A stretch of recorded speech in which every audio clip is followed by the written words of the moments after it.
If you ever find yourself confused about what drills should I be doing for what purpose, in this video I'm going to show you the 3 drills that come up every single time that I record an elite swimmer. Over my time filming some elite swimmers and triathletes, I asked them what drills would you typically do in training. And there's 3 that always come up whenever I ask them.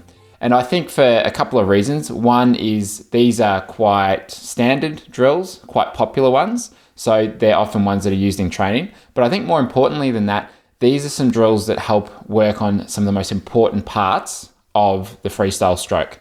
So let's take a look at what those 3 drills are and what you should be focused on and what you should make sure you're doing right in these drills to actually get the benefit from them. Because there is no point in doing drills for the sake of doing drills if you don't actually know why you're doing them.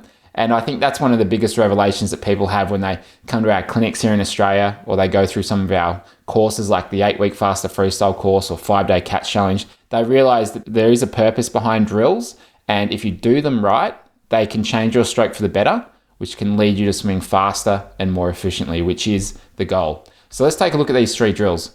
The first one is single arm freestyle with one arm by the side, breathing to your opposite side. And I'd recommend doing this with fins on.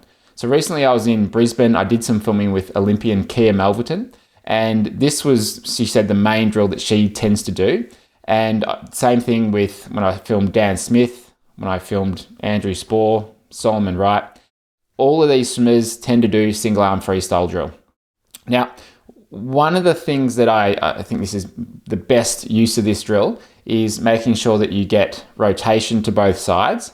And the main mistake I see people making as they do this drill is that they don't reach and rotate to their opposite side as they're reaching out there.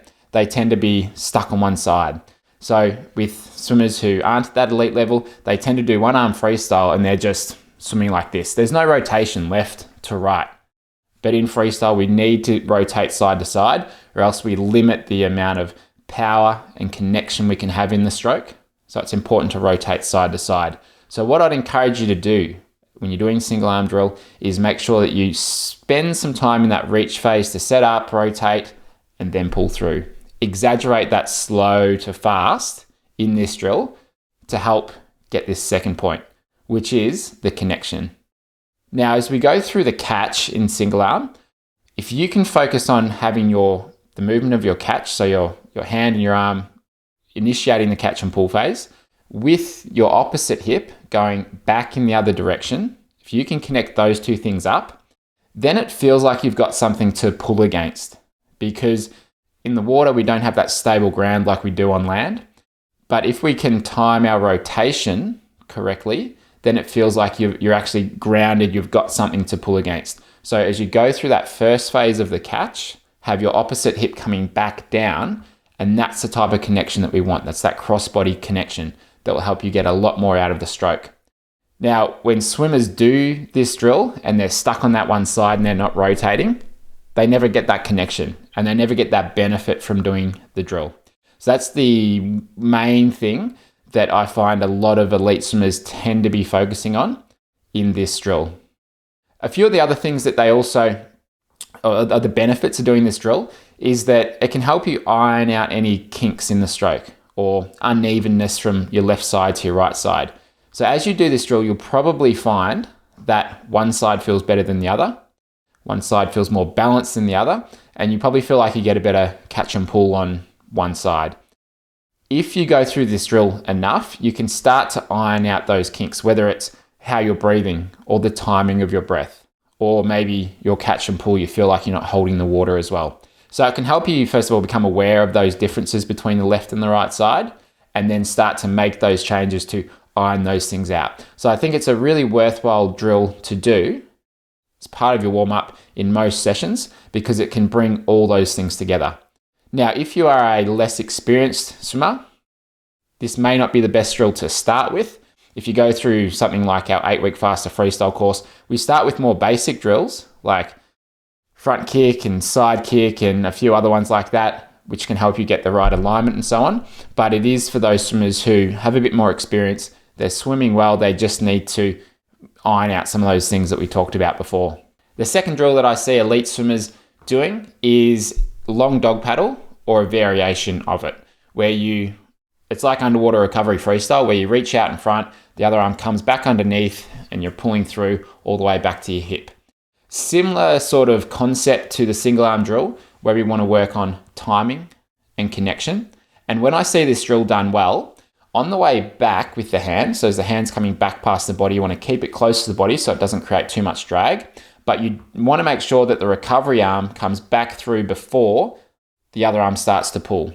So it's still in that front quadrant, so you still have always got something out in front, because if you're doing this drill and it's all going at the same time, you're not slowing down the arm in front as you reach out and then pull through or then start the catch. If you're not doing that, then your timing is going to be off.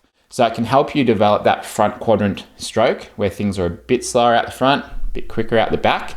And so I think it's really good for that part of it, as well as just developing that feel and that hold of the water.